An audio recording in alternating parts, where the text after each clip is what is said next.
Hey y'all, I'm Karen Mayer Cunningham, the special education boss. If you've ever felt confused, overwhelmed, or just plain frustrated at the 504 IEP table, you are in the right place. Every week, I'm breaking down the rules, the rights, and the realities of special education so you can walk into meetings informed, empowered, and ready to make real change. And whether you're a parent, a teacher, an advocate, a school-based member, or somebody who's just trying to do right by a student, this podcast gives you straight talk, real answers, and tools that you can use immediately. I'm not here to play politics. I'm not here to play sides. I'm here to train people who sit at the table and teach you how to follow the law, ask the right questions, and protect the rights of students. So go ahead and hit subscribe, share this with a friend, and you know what? Meet me back here every single week. We're not just talking about change. We're making it. Because when you know better, you do better. And when we get it right for the child, we get it right for everybody.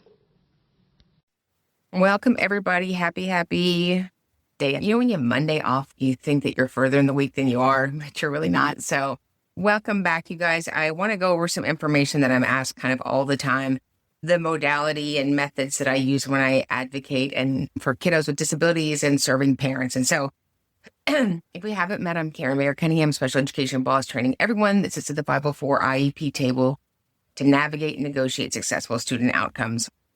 And so when I get into meetings, I have a very specific modality that I use. And so I wanted to share this with you. So I think a lot of times we go into meetings with our questions and concerns, but we are not prepared. And when I say prepared, I don't mean parents. I don't mean schools. I don't mean related service providers. I don't mean attorneys or principals. I mean everybody. We're just not prepared. I can't tell you how many of my IEP meetings we have to table and then reschedule because it's not right. The paperwork's not right. The present levels aren't right. The documents aren't right. So, between, as advocates, one of our biggest frustrations is going back and forth with school districts to even schedule an IEP meeting. Sometimes it's an act of Congress. And so we get into these meetings, and this is how we go into a meeting. I send an email to the school or have the parent do it. Dear school, we look forward to having our IEP meeting next Thursday. Please provide us a full draft copy of the IEP document, knowing that it's just a draft and all decisions are made in the meeting. Without that draft ahead of time, it's unlikely that the parents are going to be able to make an informed decision, and we might have to reschedule. So, providing a draft to the parents is not predetermination. I don't know who taught that seminar. Excuse me, but it's called prepared, right? You wouldn't go buy a house and never see the house. You wouldn't, invest in something and never know about the investment. So parents are equal stakeholders in the IEP process. And I think sometimes we get confused that we've invited parents to our meeting.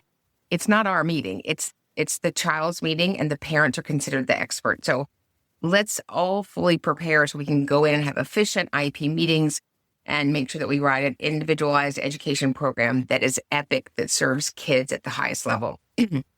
So people ask me what I have in front of me when I'm in an IEP meeting. So first of all, I have snacks, I have lipstick and hairspray, I have highlighters.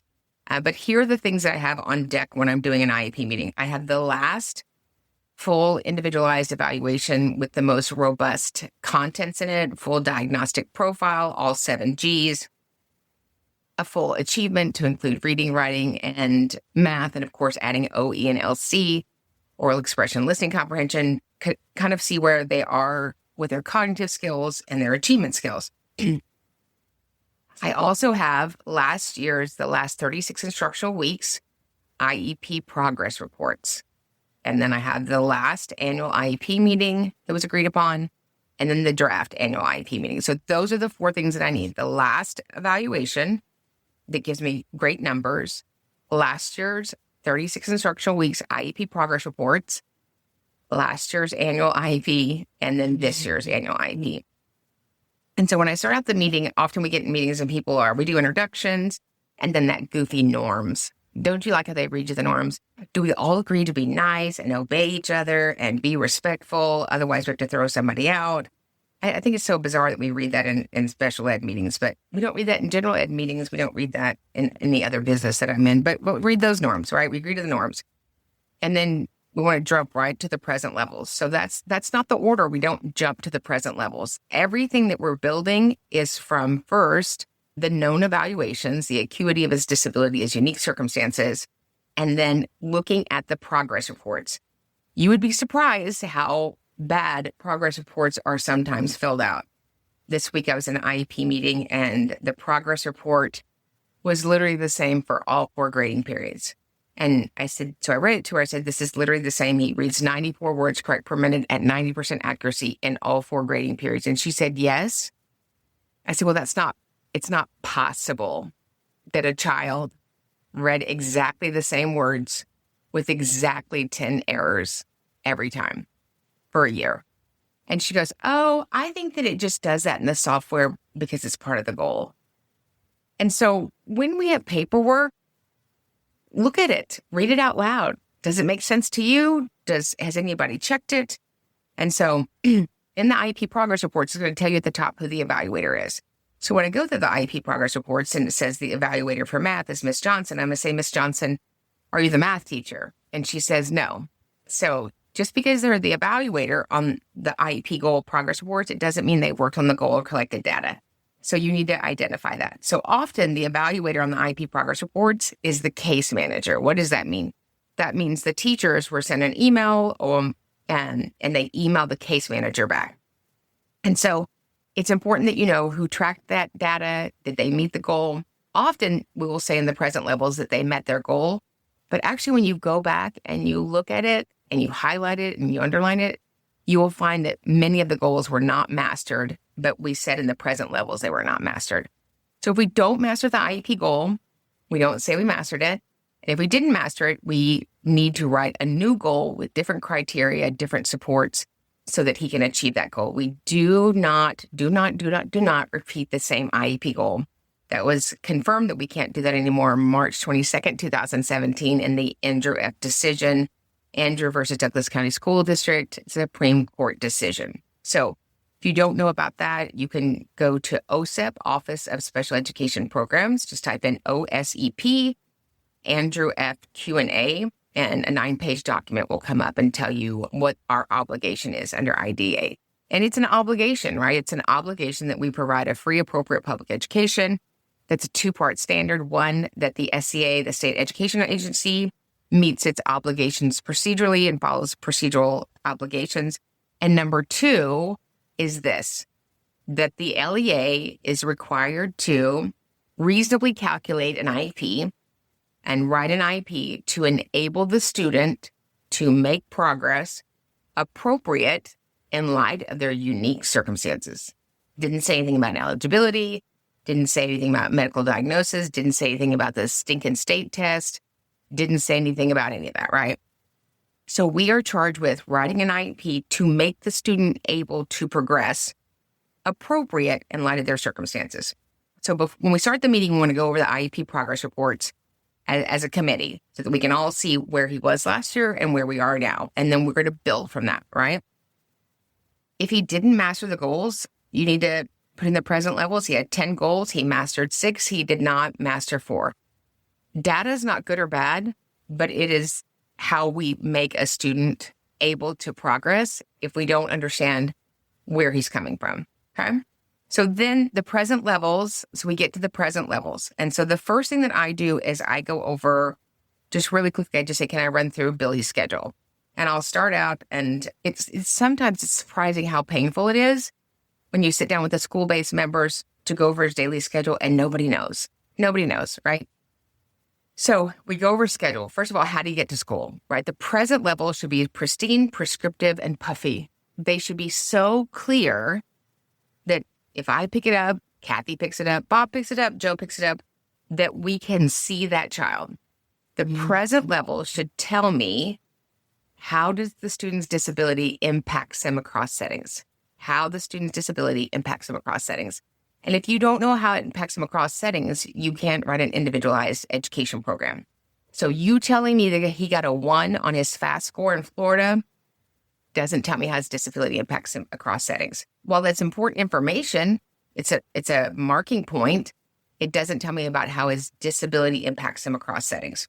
So in the present levels, we need input from everybody that provides the student an educational product. If you're taking notes, write that down. We need input from everybody who provides a student an educational product. How we don't just write present levels on what he has goals on, right? So if he's in ROTC, if he's in biology, if he's in world geo, all of those teachers need to have some input. He's doing great, he's not doing great. All of those teachers need to have input. Do they need to be at the meeting? No. We need one general ed teacher and one special education teacher, but that information needs to be in there because sometimes, even though there's not an eligibility in band, he might have a need that's arisen in band, but we don't know it because we didn't get content information from them for the present levels. And so the present level should tell me everything about this kiddo. Does he have any medical needs? Is there something going on sociologically? Are there been changes at home? Is there onset of behaviors? Is there a reduction of behaviors? What are his academic needs? And so the information in the present levels drives everything good and right in the document. The information in the present levels drives everything good and right in the document. If it's not in the present levels, it can't be somewhere else. And if it's somewhere else and not in the present levels, it's not complete, right? So as the great Dr. Mitchell Yell says, that the document has to be internally consistent, okay? So we go through and we look at their areas, kind of how he shows up at school. I always say that the IEP is from bell to bell. Sometimes it's from bus to bus, right? How does the student get to school? Does he eat breakfast? How is that going? Is he having trouble at breakfast? Is he sitting with his friends? Does he talk to his friends? And then what's his first class? Okay, so I was doing an IEP meeting the other day. I said, what was his first class? And the principal said, it's not an academic class. What? What was his first class? It's a class and they're in school. And so, we're looking at two things in special ed, right? Meaningful benefit and harmful effect. Both are always in play, but we're trying to have some meaningful benefit through his instructional day. So who is his first teacher? And you line that out. How long is he in there? 7:45 to 8:15. How many kiddos are in there? Is there para support? Is he successful in there? I have that conversation as I write a schedule long before I get to the present levels because you have teachers talking, teachers are sharing. How's he doing? Does he have any areas of concern? No. And then as you write out his schedule, you can see how many times a day that he's transitioned. You can see how many changes there are in his day. And you get more information by taking a piece of paper, taking 5 minutes and writing out his daily schedule, finding out how many kids are in that class. Who's the second adult in the class, right? And so I love paras, but we will always know, whether you like me saying this or not, it is the truth. So general ed with a para solely is not, nor will ever be, special education. It won't be. Do I have compassion for teachers? Absolutely. Have we been penalized for the last 50 years in special education, which was signed into law December 2nd, 1975? Yeah. So special education, SDI, specially designed instruction, here's how you know it is. Because it's special, it's designed, and it's instruction, right? So I was at an IEP meeting and I discovered that he is in general ed class for, 45 minutes. And I said, do you modify his work? No, I accommodate it. Okay, is he at grade level? No, I accommodate it. I said, so you modify it? Yes. And who is modifying that? And she said, I do, the general ed teacher. A special educator modifies work, right? And so when you walk through that schedule, you can see his areas of need. You can see where he's doing good in instructional settings. You can see where there's changes because, it's unstructured time. Sometimes our kiddos don't do well with the 50 kids at recess and 2 teachers, right?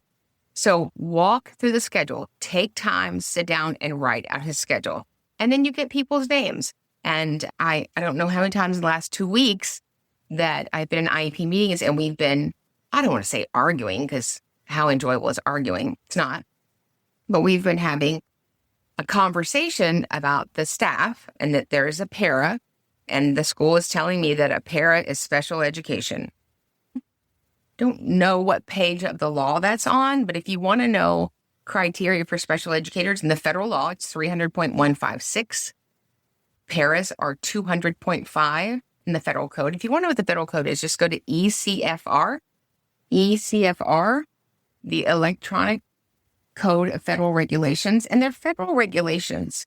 I had somebody the other day tell me that the laws are not linear. They're not. they're up for debate. I think they're pretty linear, and I think that they were going to be changed. We have changed them. But if you don't have this book, go get it from our bookshelf, Special Education Academy. This is the federal law.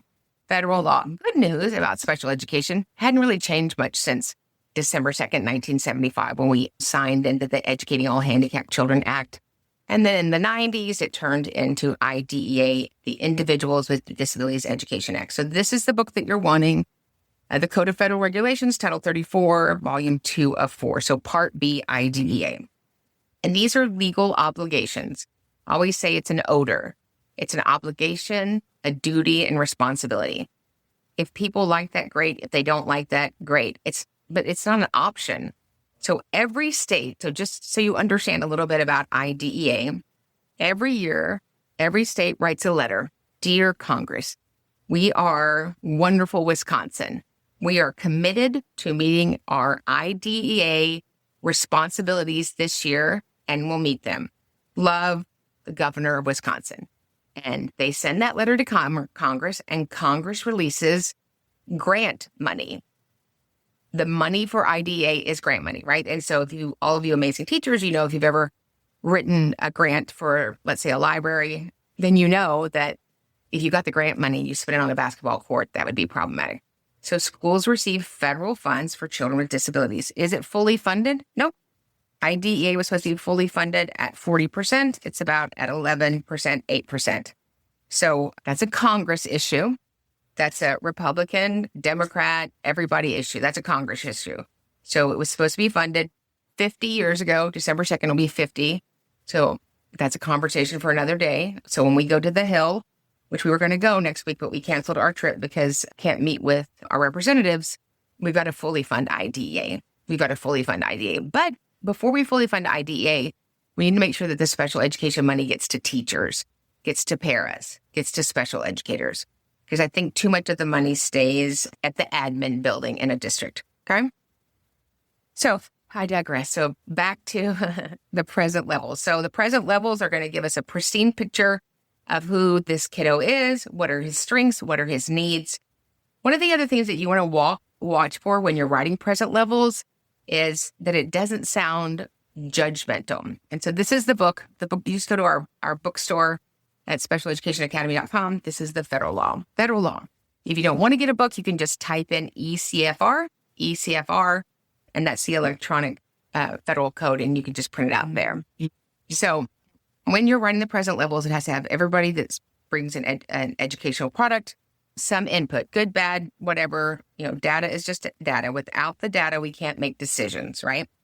So write that schedule, see how he's doing, and then we go into the present levels, right? So on the first page, it's going to say their name, their eligibility. Do we need new testing?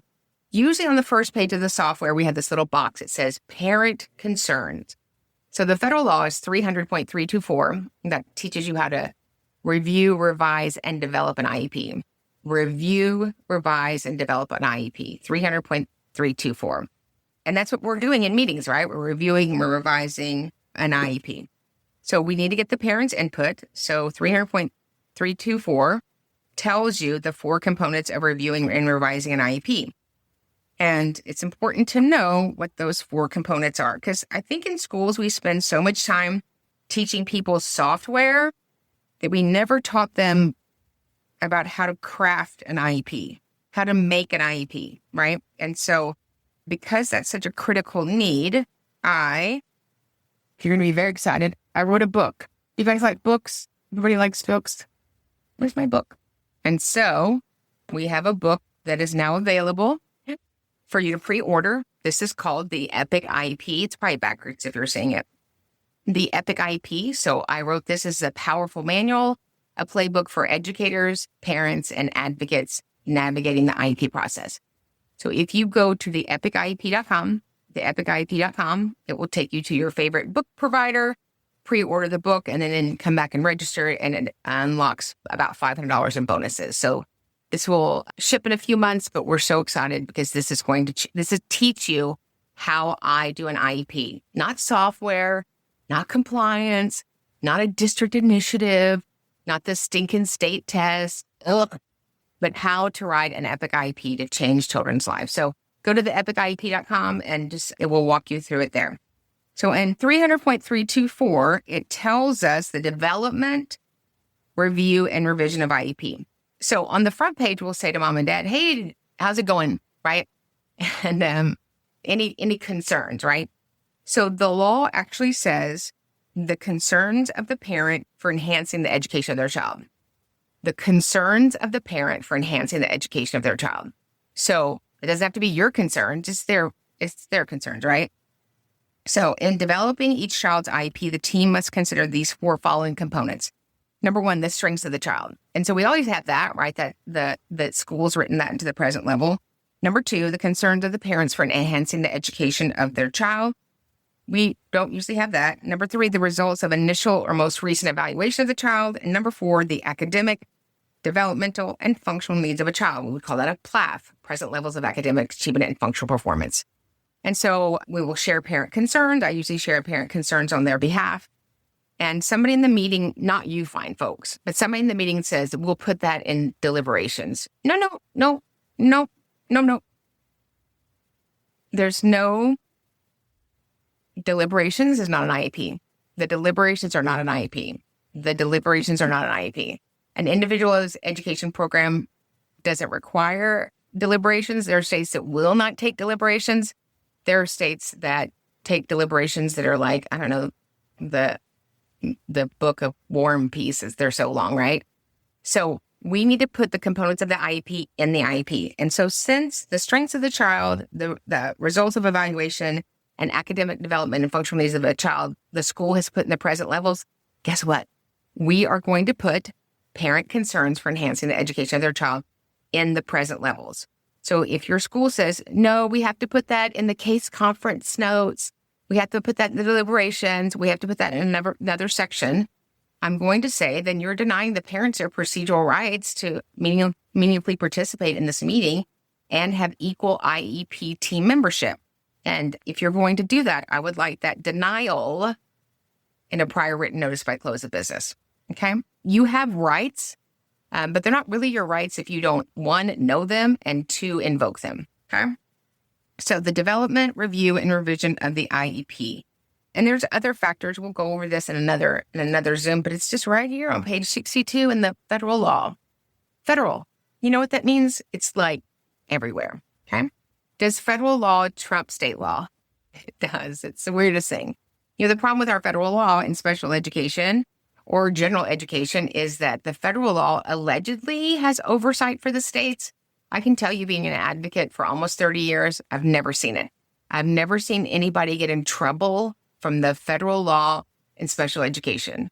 When we had the federal government come down to Texas in 2016 and Texas had put an illegal cap on special education at 8.5%. We went and presented to the federal government. They gave us each 3 minutes. I just want to tell you that I was wearing a purple blazer. I looked amazing. And we were so excited they came. And then we had a great article, a great series in 2016 called Denied, maybe 2017. A great series. And we thought this is going to bring about change, right? And so the federal government, OSEP, Office, U.S. Department of Education sends a letter to Texas. We need you to comply with this. They send another letter. Hey, you didn't comply. Could you comply? Do you feel led to comply? And so we just get dinged $33 million. But until there is a sanction mechanism for states that don't comply, Texas, Virginia, it's every state. It's not specific to anybody else. And until we have equal oversight, then we're not going to have any change, right? I know that if I'm speeding down the road and I get a ticket, I owe them money, right? That makes me pay attention to when I'm speeding again. And so until we have, real federal oversight to the states, we're going to stay in the same limbo. So I hope in that IDEA special ed gets moved over to the Department of Justice. We like the Department of Justice because this is a civil rights issue. This is a serious issue when kids are denied special education and related services. So that is our hope, that it does get moved over to the Department of Justice. But that's a conversation for another day as well. So 300.324 is how you develop, review, the development, review, and revision of an IEP. And all the components are there and what needs to be there.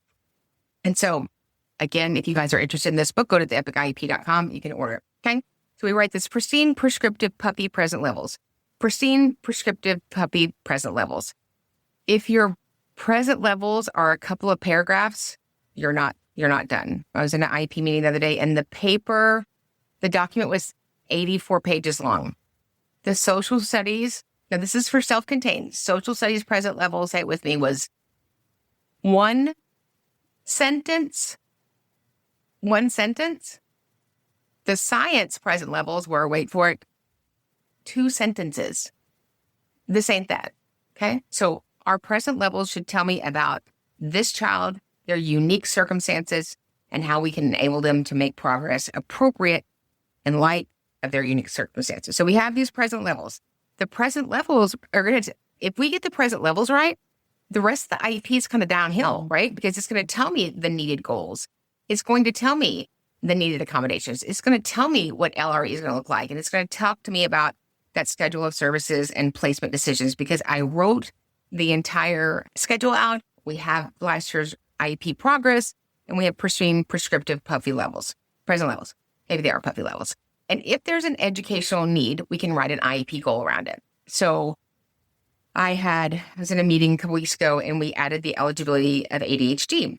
And the goals were 2 reading goals. And I'm fine with the 2 reading goals because this student has dyslexia, but dyslexia intervention is going to help ADHD. It's not, right? Those are 2 different things, very important things. And so when we have an eligibility category, you have to have at least 1 IEP goal so that you can have corresponding services to support that, right? So in Child Find, it says what? We evaluate children with who we suspect have a disability and may be in need of special education and may be in need of related services. So when you're found eligible, assumptively under the law, you're in need of special education because you met special education eligibility. So if I have ADHD, autism, and dyslexia, I'm going to have at least 1 ADHD goal based upon the characteristics that showed up in that evaluation, 1 autism goal, and then 1 reading goal. Okay? So let's not say everything does everything else. I love dyslexia, but dyslexia doesn't fix everything, right? And so we need to have goals around how that student met eligibility and the characteristics of that need. Okay? If there's a need emotionally, socially, functionally, vision, hearing, dressing, hygiene, academics, communicative, language, social, anything that's an educational need, we can write a goal for. Anything that's an educational need. Okay? So we've identified the areas that are going to rise to the level of needing specially designed instruction in the present levels. And so we also identify areas of need that don't require specially designed instruction, but will be important for teachers to know as they educate the students. And so do we need 100 goals?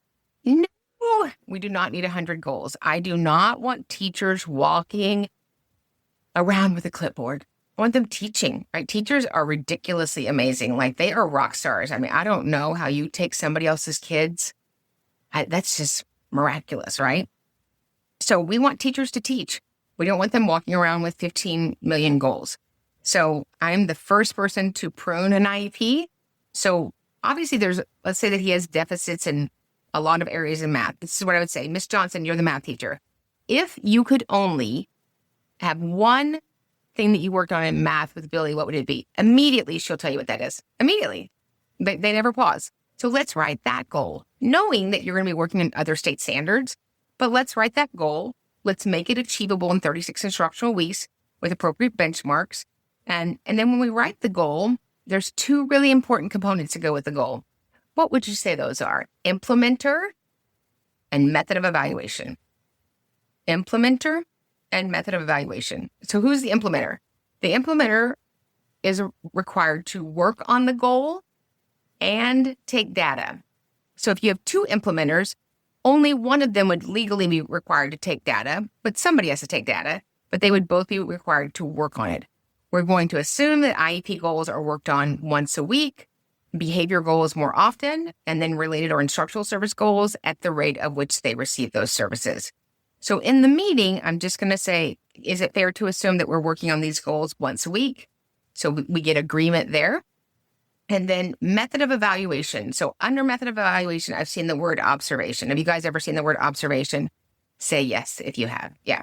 And observation is important. I have to observe something so that I can collect the data. Okay. So, but I don't leave the word observation by itself in there. I remove that because in the Andrew F. decision, March 22nd, 2017, the Supreme Court justices said an observation is a teacher's opinion that can't be verified, right? So I can't remember where my car keys are. I certainly can't remember what Billy did in history at the third week in September. So that's why we write down our data. Now, parents will say, I want the teachers to give me a report every week. No. 2 words, milk and dark. Ask your teacher, do you want milk or dark chocolate? Leave the teachers alone with their teaching, right? We get IEP progress reports at the same rate as report cards. And when you get those, then we can have a teacher conference if we need, and if we need to change something in the IEP. But you don't need the teacher emailing you every single week, everything that's happening. Give them time to teach. Give them time to work on, acquisition. Give them time to work on maintenance. Give them time to work on fluency. Give them time to GMF, generalization, maintenance, and fluency, right? But being on top of a teacher is not going to go well for you, and it will impede her or his ability to instruct your student. Certainly, we want to support the teachers because they're the amazing people going in there providing general instruction, direct instruction, console, especially design instruction, and make sure at the beginning of the year that you give them what I call a Zach pack. So I get a 4x6 picture of my kiddo, and I just make a 1-sheet. Hey, this is my amazing kiddo, Billy. He's so excited to be in your 4th grade class. Here are his strengths. Here are his needs. Here's my contact information, his dad's contact information. Let me know how I can support you. If you're working on anything, if you'll send it home, we'll reinforce it. And we look forward to an amazing year. And here is a copy of his IEP. Why would that be important? Do you think that every teacher in the school gets a copy of your child's IEP? Do you think that every teacher in the school that teaches your child gets a copy of the IEP? Anybody in the comments, you think every teacher has a copy of your child's IEP? No.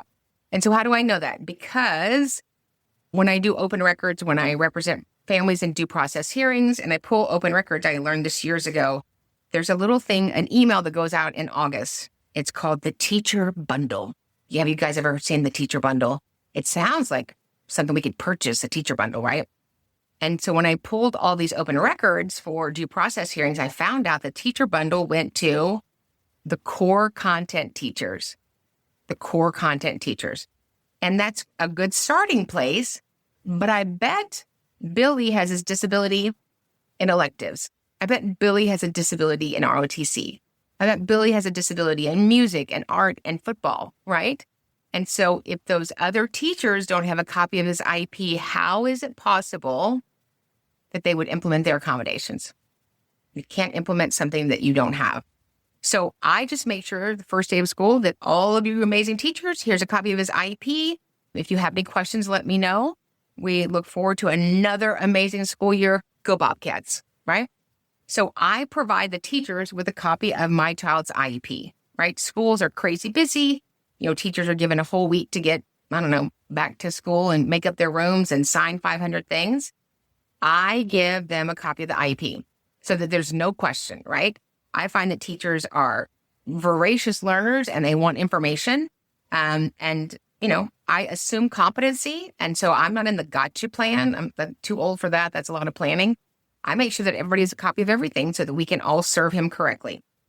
And then I say to the teachers, if you see any part of the IEP, because this is a new school year, then just let me know and we can have a parent-teacher conference, or if we need to actually change something in the IEP, let's have a meeting. And so we are a team. That's why procedural safeguards call it IEP team. IEP team. And if you're on a team, we're all running the same play. Okay. So then we look at accommodations. And so accommodations are out of control in paperwork. You got accommodations for day, just like my Blazers. You got 5,416 million accommodations. Accommodations are a civil right requirement. So in 1973, we had the Rehabilitation Act of 1973, which says you cannot be denied accommodations based upon your identified disability. Those exist in a 504 and those exist in an IEP. I would argue it's rare that you're going to need more than 8 or 9 accommodations. Most accommodations are usually just good teaching, right? You're going to do that anyway. An accommodation, we know without this accommodation, he will not make expected progress on his IEP goal. So that's the conversation. Without this accommodation, he will not make expected gains on his IEP goals, okay? So those are the accommodations. And then there's a grid where they exist: reading, math, electives, online, outer space. I'm kidding about that. And so you need to make sure that grid is correct, okay? All right, then we have LRE, the least restrictive environment, or as the law says, the extent of non-participation, right? And that is done by content area. So make sure that we are providing a continuum of service options to the parents and to the team. And so we have general ed with a variety of scenarios. We have resource. Resource didn't go away. Are you sure it didn't go away, Karen? Because our district got rid of resource. They got rid of it. Oh, they did? Like on Monday, they just rolled it out to the curb and we're getting rid of resource? Well, that would be a problem because in 300, just a book of federal laws, 300.115, continuum of placements. And one of those continuum of placements is regular classes, special schools, instruction, and resource. Resource, such as resource or itinerant instruction. Resource. So if you have a campus, how many of you guys work at school and they told you they got rid of resource? They just got rid of it. We don't do that here. Yeah. This book, it's the federal law. It's a code of federal regulations. It's IDEA. You can get it on our website. And so if your district doesn't have resource, that's a problem, right? It's a problem for kids. It's a problem for teachers. It's a problem for students. And so make sure that your campus, every campus is required to have resource. That's for kiddos that are a few years behind and need more targeted intervention, slower cadence, and have a modified work. So general ed with combinations, general ed with in-class support, general ed with special education support, general ed with co-teach, resource, and then self-contained classes, right? Autism units, behavioral units, life skills, therapeutic units, those sorts of things. But make sure that we are going over a continuum of placements. And so we go through the LRE, the least restrictive environment. I wish it was called the most supported setting. That sounds better than least restrictive environment. Here's what least restrictive environment isn't. It's not general ed. Doesn't even say general ed. It says that we are charged with educating our students to the maximum possible with non-disabled students with strategy supports and supplementary aids and services. So sometimes it's general ed, but not always. I hear teachers say, I've got to get him back to his LRE. Like he's lost. He's not, there's no going back. His LRE is determined on his current present levels, right? So, all right, so there's that. And then the schedule of services page. And so for most parents I represent, they're most concerned about the schedule of services page.